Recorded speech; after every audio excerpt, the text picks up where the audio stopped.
she instilled this conviction in me from an early age, teaching me the importance of attending to one's appearance before venturing into the world. I have always found joy in the process of making myself presentable and getting ready. Her mother said, "If I don't take care of myself, how would I know how to care for others?"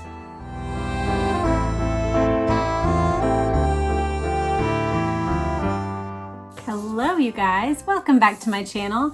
And if you are new to the channel, then I just want to say welcome. And I hope that by the end of today's video, I can earn your subscription.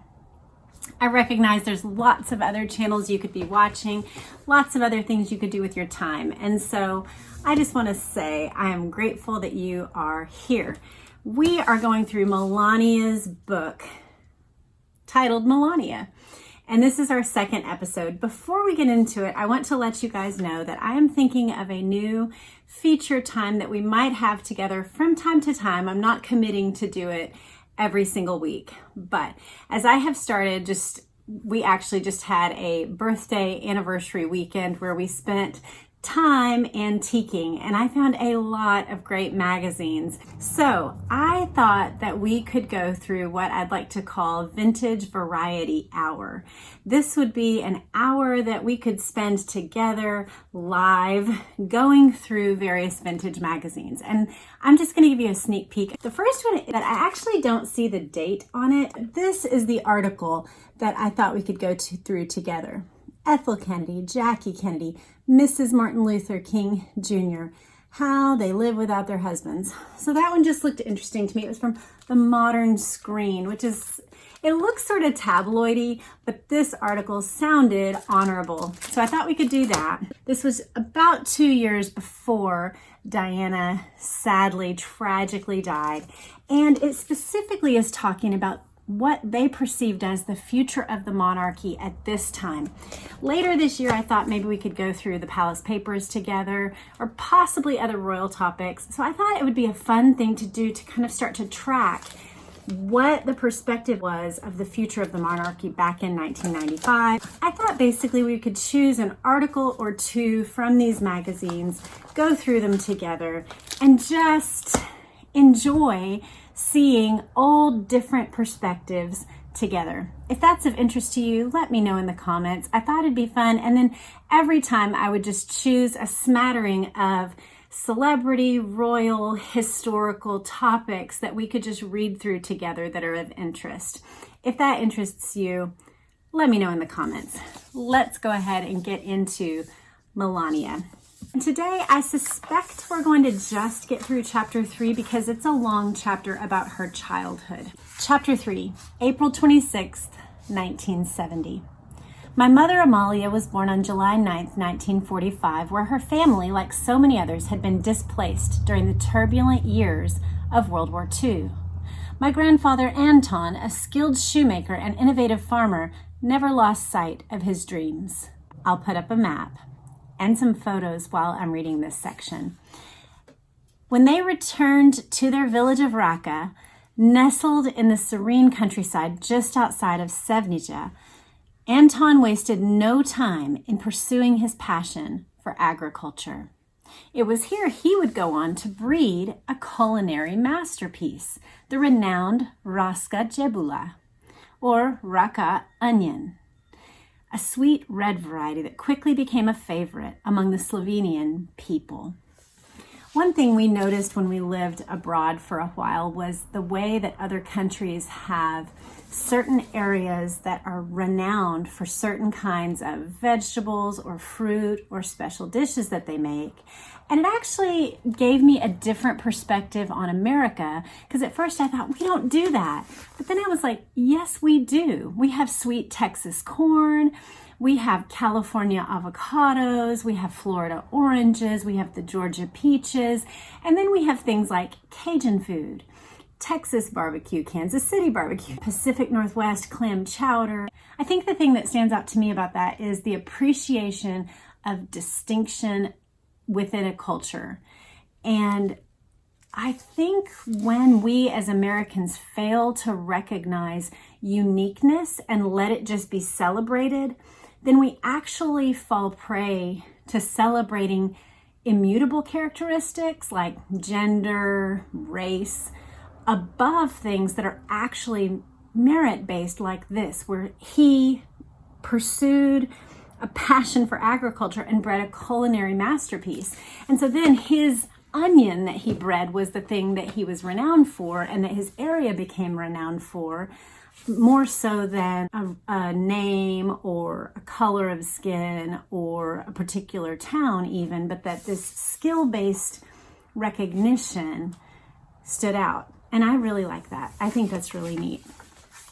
She tells us about her mother. From a young age, my mother's innate talent and boundless creativity as an artist, pattern maker, and tailor shone brightly. She finished fashion and design and pattern school and was handpicked to join the design studio of the children's clothing factory in Selnica. This was just 20 minutes from her hometown. At this children's clothing factory, she was the artisan behind the scenes, transforming the designer's sketches into exquisite patterns fit for the runway. With impeccable taste and confidence, she took pride in her work, thriving in the world of fashion. She was the epitome of elegance. Something she notes about her mother is very interesting, and I kind of wanted to talk to you guys about it with me a little bit, and I'd love to get your feedback. It's something that stuck with me from this chapter, and it's given me something different to think about than I might naturally think about on my own. It's this. She often emphasized that self-care was essential not only to a person's well-being, but also to being able to effectively care for others. And she instilled this conviction in me from an early age, teaching me the importance of attending to one's appearance before venturing into the world. I have always found joy in the process of making myself presentable and getting ready. Mother said, "If I don't take care of myself, how would I know how to care for others?" The value of self-care remains a guiding principle in my life, she tells us. So a couple of thoughts. One is that I just went to a ladies' retreat with my daughter, and this ladies' retreat was taking the ideas of 1 Corinthians 13, which we most often hear quoted at weddings, of love is patient, love is kind, it does not envy, it does not boast, it does not rejoice in evil, but rejoices with the truth, etc. But it took each of those principles and applied them to whether or not we actually are showing love, genuine biblical love for our own self-care, or if we are settling for something cheaper, which was a really fascinating application that I had never thought of, and it gave me a lot of food for thought. But then, piggybacking on this idea I just wrote, for me, this YouTube channel has brought out this habit that lay dormant in me for 22 years, since my Washington, D.C. days. This idea of getting myself gussied up a little bit. I haven't worn lipstick essentially for about 22 years. It's funny, on my first videos that I made, I wore more makeup. So normally, for years and years, I hardly wear any makeup at all. But on my very first Ask Not videos, I wore makeup. I wore foundation, and I think I put on a light lipstick, and that was it. But for me, that was a lot. And I had somebody comment on one of those first videos like, "You know, you're really pretty. You might try wearing a little bit of makeup." And I was like, this is a lot of makeup for me. But I have added a little bit since then because I do want to present well on the screen, and I'm never going to be like a huge makeup person, but I don't want to be unattractive, of course. But I just thought, what about you? Like, how much do you care for yourself? How much time do you give to making yourself presentable? And do you connect that idea with two things? Number one, just respecting others, like kind of like what I'm talking about for this video. Like, I'm just considering the viewer's perspective a little bit. Like, it might be a little more pleasant to have a pleasant face versus a slightly less put together face. It might be more distracting if I had blemishes or whatever showing. You might be focused on like a little red dot right here rather than the message of the book, right? The real point is the message of the book. But then also the idea of connecting it with caring for ourselves so then we can care for others. We can instruct others on how to care for themselves, but also we're equipped. It's like that oxygen mask idea, right? If I put on my own oxygen mask and I take care of myself, then I'm equipped and ready to go ahead and take care of others. What do you guys think about that? Is that something that you think about actively as you're getting ready? Is that something you've ever connected? This was an interesting idea that she learned from her mother and that she said was instilled in her from an early age. My father, Victor, was confident and industrious with a strong desire to explore new destinations. He had an outgoing personality and was known for his ability to connect with others. In my childhood memories, he is always moving and working with those around him. I actually put a little note down here that said, hardworking, diligent, passionate, skilled at connecting with people. I can see why she connected easily with Donald Trump.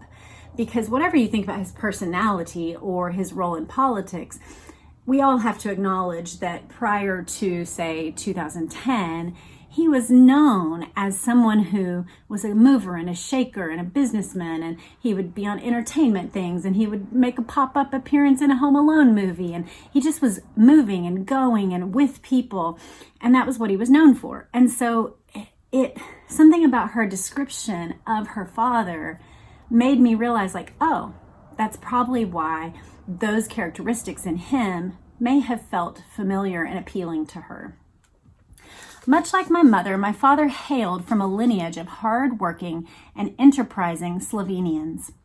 My father's roots, again, I'll put up maps each time. I'm not going to say this every time, but I just want to remind you that when I'm talking about places that are unfamiliar, I'm going to try to always put up maps. So from here on out, I will just do that. My father's roots can be traced back to the town of Radice, just a stone's throw away from Sevnica.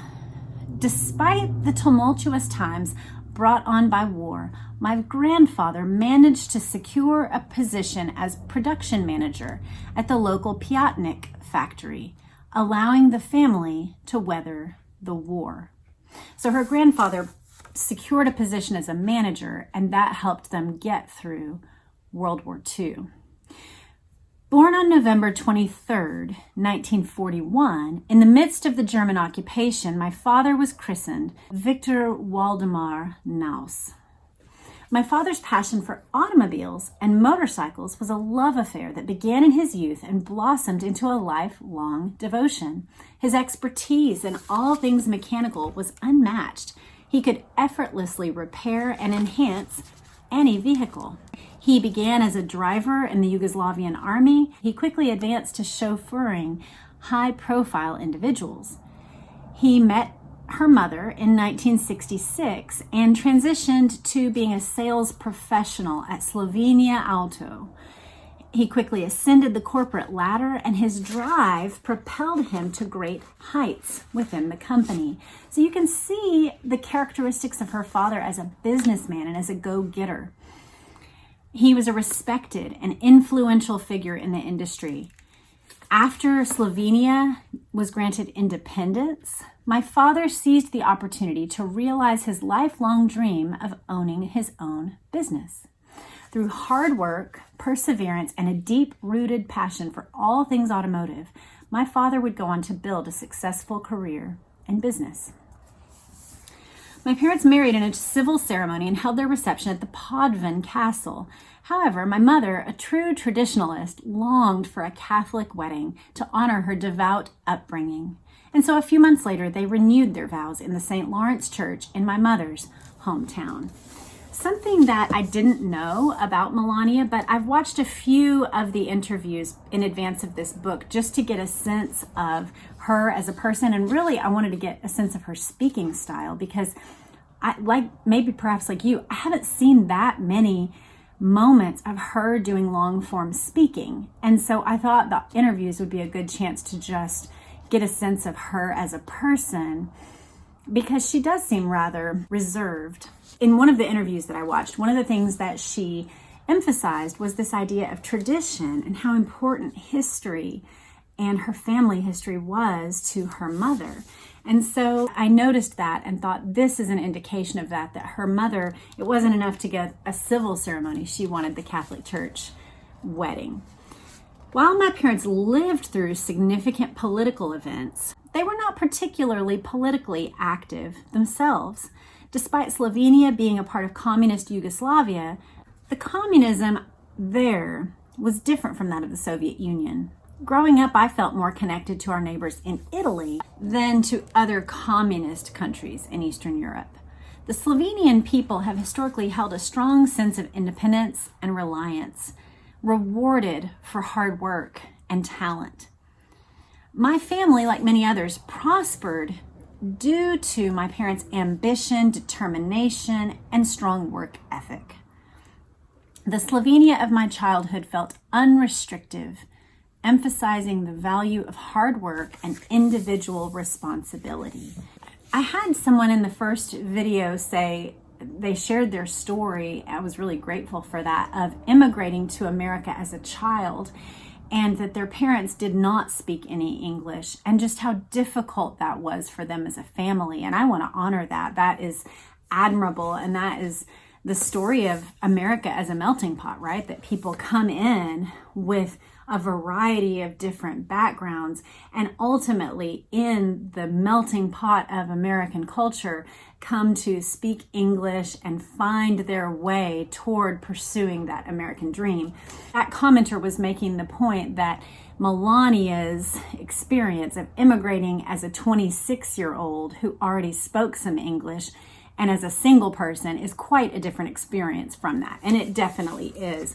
One thing I wanted to point out here is that she is not hiding that she came from a prosperous background, that her family was sheltered by grandfather's managerial position during World War II in a factory. And then that her father's hard work of starting his own business and striking out on his own led to them prospering. And I'm glad she's not hiding that. I think that's a part of who she is, and that's part of her story. But that she came to value hard work, individual responsibility, and their family wasn't particularly political. They didn't see things that way. They just thought, you make the most of the opportunities you have. She tells us about her childhood. Selvnica, the town of my childhood, was a picturesque place nestled on the banks of the Sava River, surrounded by a lush green forest of pine and fir. It was a storybook setting for a happy upbringing. A medieval castle overlooked the town. There were winding roads down in the valley and quaint churches scattered along the landscape. This, she says, gives her a warm fondness as she recalls her childhood. She mentions her home, and this is something else I kind of wanted to talk about with you guys. She says, thanks to the beautiful taste and creative vision of my mother, our home was a vibrant and lively place. Though the exterior was plain, she says, my mother's artistic touch brought character to every corner of our living space. The emerald green and burgundy red walls of the kitchen and a striking blue accent wall in the living room served as testaments to her bold and imaginative design choices. She infused our home with love and warmth. There is a lady, I actually don't know how to say her name, maybe Michaelin Smith. She's written a book called Cozy Minimalist Home and other books, but that one I have, and it was really inspiring for me as she talks about how to use simple design choices to bring life and joy and beauty into our homes. And obviously you can tell by that title, Cozy Minimalist Home, she's an advocate for not multiplying your possessions and getting totally new decor for every single season, but rather letting the color and artistry that you have within you kind of grace your home and shift with the seasons, but shift in a way that doesn't require constant purchasing of new items from, a box store. Something about the way she describes her mother's designing reminded me of that book, and I just wanted to kind of highlight that for you guys if you're looking for that sort of inspiration. And then The other thing is that last sentence, she infused our home with love and warmth. And I wonder, not all of us come from happy homes. Not all of us come from homes where we had an admirable mother or someone who was skilled in that way. But how can we infuse our homes with love and warmth? What ways did your maybe mother or grandmother do that well that stand out to you? When has someone made you feel loved and warmed by their home?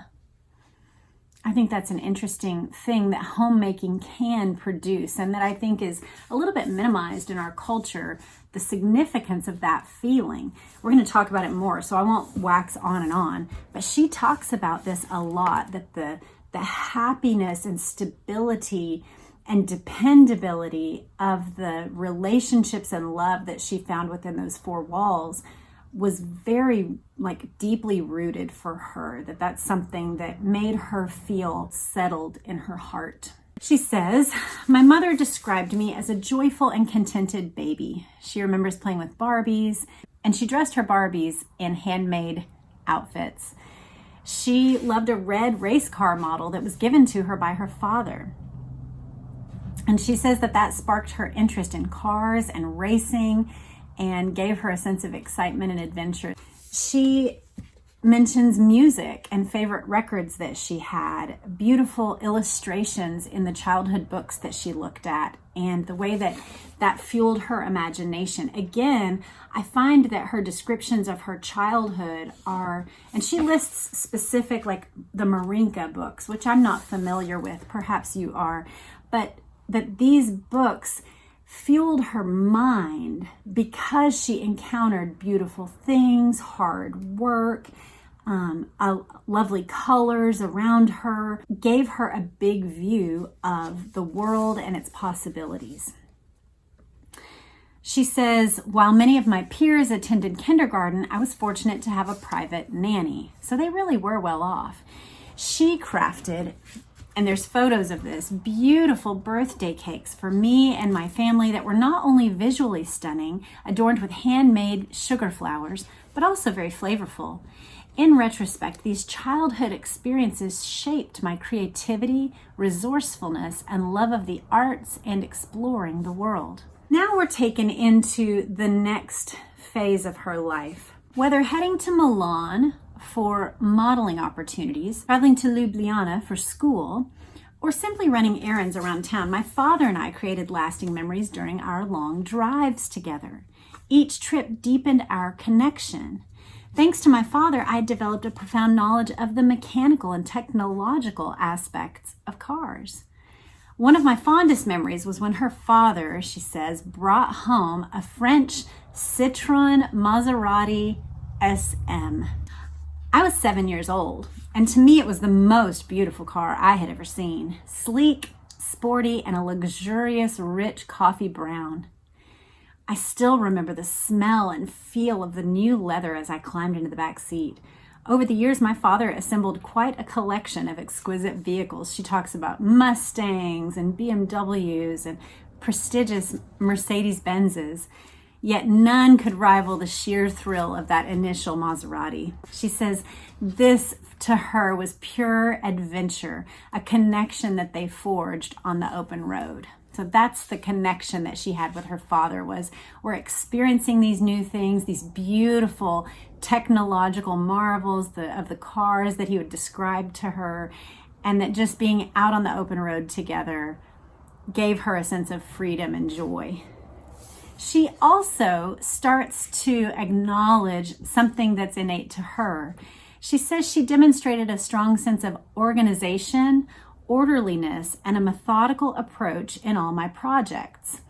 She had curiosity and a work ethic, but she would genuinely dive in and learn subjects ranging from art, history, geography. She was fascinated by different cultures and lands. She wanted to learn all different languages as they traveled to different countries. So she began learning German, Italian, and Russian, which she studied in school for a period of time. As a hard worker, I was always striving for the best. I understood from a young age that studying and learning were the keys to success, and I took great pride in consistently earning good grades. As a young teen, I participated in gymnastics. On the weekends, my father taught my sister Inez and me tennis. The only thing I recall abandoning, she says, was the guitar.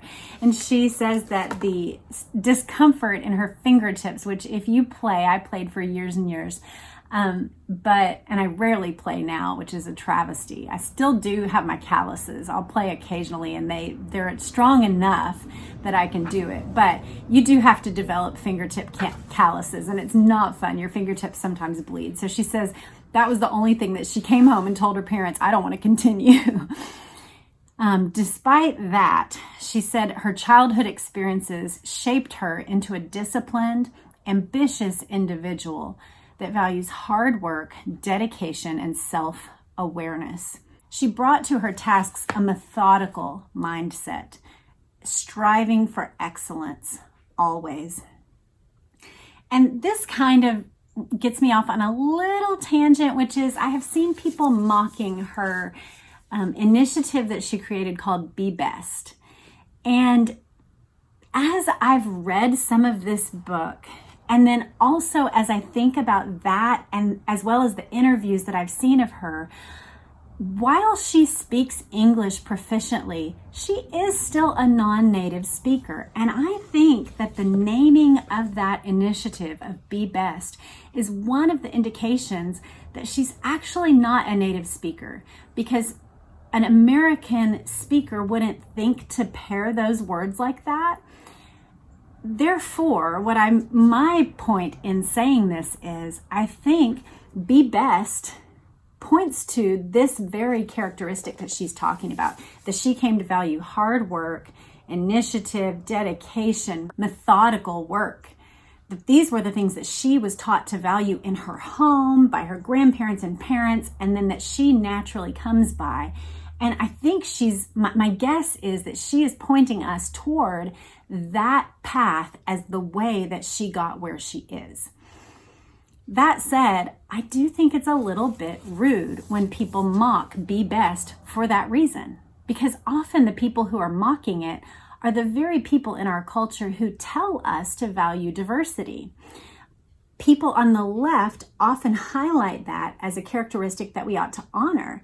And if we're going to honor diversity, not just skin deep, right, but actual diversity, someone who comes from a completely different, grew up in a communist culture, grew up in a country that was named a different thing and became a new thing while she lived there, and her family adapted all the while. That's an interesting perspective, I think. And so that's just a little kind of tangent from me, that I think Be Best reflects this striving for excellence that she's telling us about, but I think it also reflects her speaking as a non-native speaker. And that actually it's a good idea that we should strive for excellence. I don't even know what all she included in her initiative. And frankly, I don't actually think that's that big of a deal. I don't remember particularly what Michelle Obama did in her initiative either. I think she planted a garden and maybe did some fitness initiatives. When I think back to Laura Bush, I think she did some early childhood reading initiatives, but the truth is I don't think that First Lady's initiatives carry that much weight. I'm not putting all my hopes and dreams in whatever Doug Emhoff or Melania is going to accomplish in the next 4 years. That has no bearing on much of anything, to be honest. So I'm not trying to evaluate whether or not the Be Best initiative is actually any good. My real point is it maybe shouldn't be a point of mockery. In the next sentence, I think we get into her thesis for the book. So let's go ahead and read. It says, I learned that regardless of the circumstances or the company I found myself in, the most crucial relationship I could cultivate was the one I had with myself. Each individual is on their own unique journey, and it's essential to be grounded in one's own identity and values. I embrace my individuality and confidently walk in my own path. I think this is her thesis, and in one sense, just to kind of show you where I'm coming from, I actually agree. We are each on our own path. and we are responsible for our own choices, and we come to life through the path of our parents, but at some point we step out with our own 2 feet, and the choices we make will be reflected in the life that follows. I think the thing that I would differ with her on some is that she says the most crucial relationship I could cultivate, and I would say draw a line after that, and however we complete that sentence is one of the most critical things about our lives. I think it says a lot about who we are, what we value, and what your life will be, how you complete that sentence. The most crucial relationship in life I could cultivate is, and then fill in the blank. She's telling us her answer. Her answer is with myself. I needed to know who I was, where I was going, and that's what got me where I am. I think that's her thesis for the book. Let's see, but I think that's where she's going. She talks about bullying that she received and that she was often mocked for being too tall, too skinny. And that is a form of bullying. That is, some people might say, oh, boo-hoo, you're too tall and skinny, Miss Model. But actually, as a kid, that can feel really assaulting, right? No matter what we're being accused of. But if you're a kid, you don't even know. You just think that person's cool and they're mocking me, or that's the cheerleader and she thinks I'm whatever. And you don't have the full perspective on how not to value that person's opinion about you. Now, she actually says she did manage to rise above these challenges, maintaining a strong sense of self and confidence in my accomplishments. He would simply shrug and think, whatever, it's their problem, not mine. I think maybe that came from having a strong and stable family life. But she says that her depth of self-awareness and self-acceptance became her compass. And that's what led her to this life of confidence and inner peace. She looked up to her sister Inez, holding her in high regard. This sister had a blend of seriousness and playfulness, and she also excelled academically. She was 2 years older than Melania. She had artistic talents, and she was an excellent communicator. It says her passion for dance, design, and painting was nothing short of awe-inspiring. Growing up, we shared a close bond that revolved around our mutual love for music, design, literature, and fashion history. Our nights were often spent staying up late, listening to music on our record player. She lists listening to the Bee Gees, Donna Summer, Pink Floyd, all the big artists from the 80s. And when MTV began broadcasting in Slovenia, they awaited the latest music videos just like the kids in New York or London. She says they went to their first concert together, and it was Elton John. It was his European Express tour, and she says they went on April 19th, 1984. She was just shy of 14. While my parents took the seats, Inez and I made our way all the way to the stage. The show was nothing short of spectacular, and Elton John captivated the audience with timeless hits like Tiny Dancer, Rocket Man, and Crocodile Rock, all the while wearing his sunglasses. She says the energy in the arena was incredible. Later, her sister Inez invited her to go to Venice with her, and she was struck by the picturesque canals, elegant gondolas, museums, architecture. It all profoundly impressed her.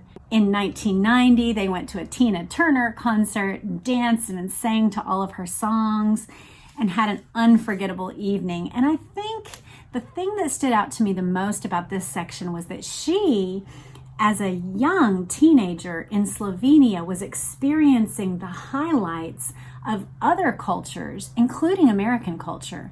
But few Americans could relate to that kind of global perspective so young, that actually I think her perspective is even more global than the average American even today. What do you think? But by her mid-teens, at a time when there hardly was cable news, I as Americans, I certainly didn't travel this widely. But she had experienced the highlight of British and American culture in ways that are significant. Even while that's true, she says, my perception of the world was limited by the experiences within my own family. The routines and activities that they had seemed completely normal to her. She describes the simple pleasure of family dinners, weekend visits to grandparents' houses, and short walks to school, an occasional concert in Croatia. These experiences were their shared family life. This relates back to the idea we talked about homemaking earlier. It was only later, as I grew older and gained a broader perspective, that I came to appreciate the effort and sacrifice that went into creating these moments of joy and togetherness. Looking back now, I understand the hard work and dedication that my parents invested in shaping our family life. Their commitment to providing us with a stable and nurturing environment filled with love and opportunities for growth laid the foundation for the person I have become. I never felt isolated or limited. Despite living in a region that was often seen as separate from the world, we were fortunate to have the opportunity to travel and explore different things. Venice was just a 3-hour drive from them, and Vienna was within easy reach, she says, so they were constantly exposed to the beauty and culture of neighboring countries. Whether it was skiing in the Alps or visiting the charming city of Trieste, each trip was a chance to learn, grow, and appreciate the world around us. Even the border crossings with their meticulous customs checks were just part of the experience. She says, we embraced the challenges and uncertainties, knowing that they were a small price to pay for the incredible memories we would have together as a family. So, yeah, how have you encouraged your children to develop that sense of moving through uncomfortable things to get to something beautiful? Is there some way that was cultivated in your life, or that you've cultivated that in your family's life? I also think that this is what gave her the confidence to move forward at age 26 and go through that customs line that immigration line that we found her in chapter 1, that she was so boldly just walking forward. Well, let's finish up the chapter here. She says, among the most cherished experiences of her youth were annual summer trips to the Dalmatian coast of Croatia. The picturesque towns left a mark on her. She remembers running barefoot on cool, polished cobblestones, worn smooth by passage of countless generations. In the evenings, they would go out for gelato, and the sea breeze would waft in. Sound of music drifted through the air, and children were playing in the streets. The world seemed limitless, brimming with love and beauty. Returning home to Sevnija was always a solace for me. The familiarity of our bright house, designed and built by my parents, the aroma of my mother's cooking, and the engaging conversations with my sister served as reminders of the love and warmth that defined our family. Despite the challenges and uncertainties of the outside world, coming back to our lives, just the four of us, was a constant source of happiness and contentment. And I just wrote, this is the value of a simple, stable, loving family life. That, the world tries to communicate that you need to do something else of value that you need to have a great career. Whether you're a man or a woman, you need to achieve quite a number of things in order to be respectable, that creating a loving home is not adequate. When actually, C.S. Lewis has a quote that is the career for which all other jobs exist, of having a loving home. But I also wanted to point out, and I'm going to put up a graphic, there's this man named Adam Young, and he gives this very gracious perspective that actually our kids don't need us to get everything right. That pressure is a false pressure, that they don't need us to get 100% of our decisions and reactions correct. What our children need from us is attunement, that we are attuned to their needs, and that more than about 50% of the time we at least respond appropriately, but that when we don't, we work to address the issue that went wrong and reconnect afterward, that's what our children need from us. And I find that to be a very interesting and gracious perspective that I just kind of wanted to share with you guys, that in the midst of this picture of a stable, loving family life, that the issue is not do everything perfect, take your kids on all these fantastic vacations, do everything the best that you can. but that the picture is they gave love, they gave warmth, they gave stability, and that if you get it right most of the time, 50%, a little more, but that you try to make it right when you don't, that you repair it, that you seek forgiveness, that you care about their needs and try to make it right when you've made it wrong, that's actually what creates a stable home. I think that's really a lovely idea. She says that people who have described her childhood as like a bleak and communist existence is actually inaccurate. That in truth, her childhood was filled with happiness, beauty, and positivity. That she was fortunate to have people in her life who taught her the importance of dreaming big and working diligently to achieve her goals. This is her final pronouncement about her parents. They served as a profound source of inspiration for me, both individually and as a united front. Their strong work ethic, commitment to family, and passion for creativity were foundational pillars in their relationship. Their untiring dedication to each other and to our family was evident in every aspect of their lives, and their example continues to guide and motivate me in my own life. So that's what she tells us about her family, and that's the look we're given at her childhood. In giving us this perspective, I don't feel that she is giving us a prescription, but I think she is telling us where she came from. And I don't think she's hiding that she came from privilege. She went skiing in the Alps. How many people would just dream of doing that even once in their lives? And that was a childhood experience for her. So she definitely had a privileged position. She also had an interesting position, having been in communism and yet in a culture where she said they identified more with Italy and European cultures.